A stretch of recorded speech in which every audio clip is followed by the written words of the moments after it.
दुनिया में 7 भयानक विपत्ति आने वाले हैं। यह 7 विपत्ति याद रखें, यह 7 भयानक विपत्ति संपूर्ण मानव इतिहास में सबसे ज्यादा दर्दनाक का समय होगा। ऐसा इंसानियत के समय में पहले कभी नहीं हुआ। यह इतना भयानक 7 विपत्ति है, आप सोच भी नहीं सकते। ये 7 विपत्ति मनुष्य पहले कभी नहीं देखा होगा।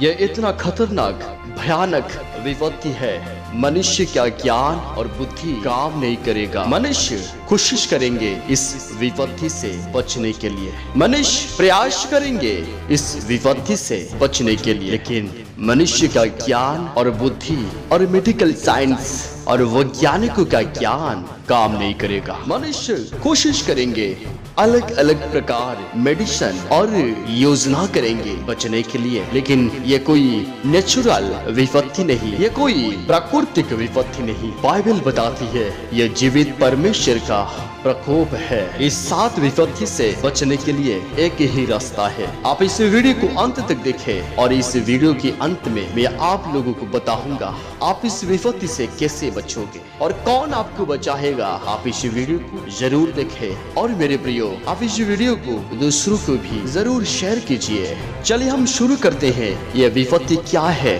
क्यों इस धरती पर यह विपत्ति आएगा। चलिए हम शुरू करते हैं, चलिए हम जानेंगे। इससे पहले हम परमेश्वर का, जीवित परमेश्वर का वचन पर ध्यान देना होगा। यहाँ पर 7 विपत्ति है। मैं आप लोगों को एक एक विपत्ति के बारे में बताऊंगा। आप इस वीडियो को ध्यान से देखें। प्रकाशित वाक्य में यहाँ पर इस प्रकार लिखा हुआ है, फिर मैंने मंदिर में किसी को ऊंचे शब्द से उन 7 स्वर्गदूत से यह कहते सुना, जाओ परमेश्वर के प्रकोप के 7 कटोरों को पृथ्वी पर उंडेल दो। पहले स्वर्गदूत ने जाकर अपना कटोरा पृथ्वी पर उंडेल दिया। तब उन मनुष्य के जिन पर पशु की छाप थी और जो उसकी मूर्ति की पूजा करते थे, एक प्रकार का बुरा और दुखदायी फोड़ा निकला। हम पहले विपत्ति के बारे में एक्सप्लेन करेंगे मेरे प्रियो। बाइबल बताती है जिसके माथे पर पशु का अंक है, यानी 666, जिसके माथे पर पशु का अंक है, यह विपत्ति उन पर आ पड़ेगा।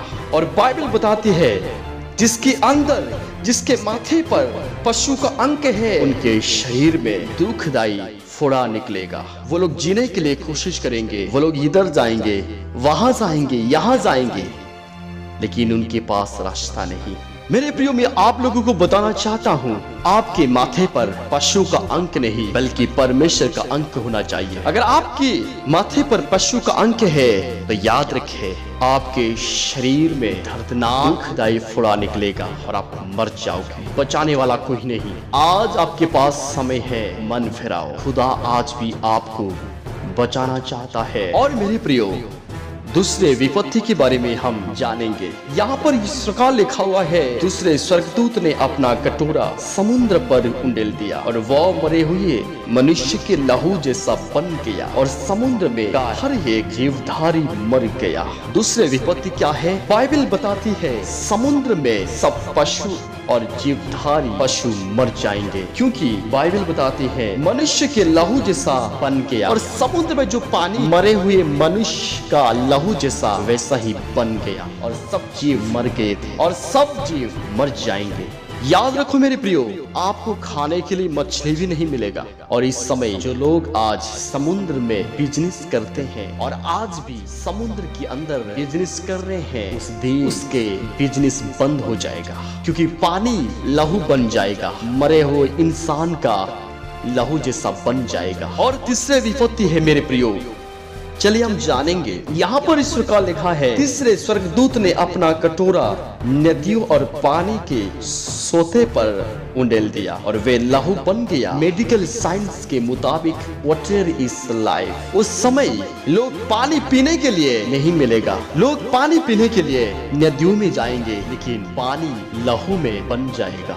उस समय पानी लहू बन जाएगा। आप तो चाहते हैं पीने के लिए, लेकिन पानी लहू बन गया। मेरे प्रियो, अगर आप इस विपत्ति से बचना चाहते हैं, आप यीशु मसीह पर विश्वास कीजिए। धरती पर हर नदियों के पानी में लहू बन जाएगा और आपको पीने के लिए नहीं मिलेगा।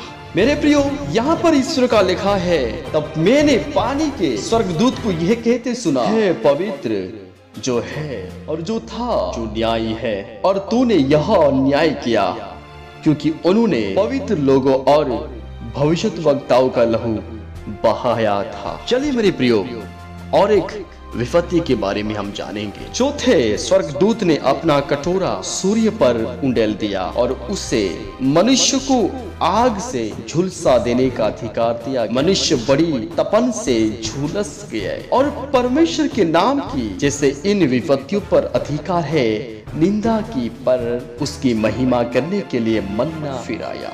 एक भयानक विपत्ति है मेरे प्रियो। आप इस विपत्ति से बचना चाहते हैं तो आप जरूर कमेंट कीजिए। और मन फिरा है, खुदा आज भी आपको बचाने के लिए आपको इंतजार कर रहे हैं। लौटा पाप को छोड़ दो मेरे प्रियो। चलिए हम और एक विपत्ति के बारे में जानेंगे। पांचवें स्वर्गदूत ने अपना कटोरा उस पशु के सिंहासन पर उंडेल दिया और उसके राज्य पर अंधेरा छा गया। लोग पीड़ा के मारे अपनी अपनी जीभ चबाने लगे और अपनी पीड़ाओं और फोड़ों के कारण स्वर्ग के परमेश्वर की निंदा की, पर अपने अपने कामों से मन्ना फिराया। यह इस प्रकार विपत्ति है, इस समय मनुष्य परमेश्वर को निंदा करेंगे। बाइबल बताती है उसके राज्य पर अंधेरा छा गया, पशु का सिंहासन पर उंडेल दिया और उसके राज्य पर अंधेरा छा गया। अंधेरा मतलब क्या है? डार्कनेस, पाप है, अलग अलग प्रकार पाप है। और लोग, बाइबल बताती है, पीड़ाओं और फोड़ों के कारण स्वर्ग के परमेश्वर की निंदा करेंगे। और एक विपत्ति के बारे में मेरे प्रियो, यहाँ पर ईश्वर का लिखा हुआ है, छठवें स्वर्गदूत ने अपना कटोरा महानदी फरात पर उंडेल दिया और उसका पानी सूख गया कि पूर्व दिशा के राजाओं के लिए मार्ग तैयार हो जाए। फिर मैंने उस अजगर के मुंह से और उस पशु के मुंह से और उस झूठे भविष्यद्वक्ता के मुंह से 3 अशुद्ध आत्माओं को मेंढकों के रूप में निकलते देखा। अंतिम के समय में बहुत सारे चिन्ह चमत्कार करने वाले भविष्यद्वक्ता, शिक्षक, चंगा करने वाला निकलेंगे, लेकिन ये दुष्ट आत्मा की शक्ति करेंगे और बहुत सारे छुनेओं को भी फरमाएंगे। ये अशुद्ध आत्मा मेंढकों के रूप में निकलेंगे। ये चिन्ह दिखाने वाली दुष्ट आत्मा है जो सारे संसार के राजाओं के पास निकलकर इसलिए जाते हैं कि उन्हें सर्वशक्तिमान परमेश्वर के उस बड़े दिन की लड़ाई के लिए इकट्ठा करें। समय आएगा, धरती पर लड़ाई होगा, युद्ध होगा, मर्डर होगा, झूठे प्रचारक निकलेंगे, झूठे भविष्यद्वक्ता निकलेंगे, चिन्ह चमत्कार दिखाएंगे, लोगों को भरमाएंगे। Are you ready? या आप रेडी है यीशु मसीह के साथ जाने के लिए? उसका कोई भी वादा ना होगा अधूरा, हर एक वादा उसका होता है पूरा। उसका कोई भी वादा ना होगा अधूरा, वो आने वाला है, अब तैयारी हो जाए। बाइबल बताती है, देख मैं चोर के समान आता हूँ, धन्य वह है जो जागता रहता है और अपने वस्त्र की चौकसी करता है कि नंगा ना फिरे और लोग उसका नंगापन ना देखे। और उन्होंने उनको उस जगह इकट्ठा किया जो इब्रानी में हर मगीदोन कहलाता है। अंतिम के दिन में लोग लड़ेंगे, लोग मर्डर करेंगे, व्यभिचार करेंगे। चलिए मेरे प्रियो, हम अंतिम विपत्ति के बारे में जानेंगे। 7वें स्वर्गदूत ने अपना कटोरा हवा पर उंडेल दिया और मंदिर के सिंहासन से यह बड़ा शब्द हुआ हो चुका। फिर बिजलियां चमकी और शब्द और गर्जन हुए और एक ऐसा बड़ा भूकंप आया कि जब से मनुष्य की उत्पत्ति पृथ्वी पर हुई तब से ऐसा बड़ा भूकंप कभी ना आया था। इससे उस बड़े नगर के 3 टुकड़े हो गए और जाति जाति के नगर गिर पड़े और बड़े बेबीलोन का स्मरण परमेश्वर की यहाँ हुआ कि वह अपने क्रोध की जलजलाहट की मदिरा उसे पिलाया। अंतिम के दिन में, अंतिम के समय में भयानक भूकंप होगा।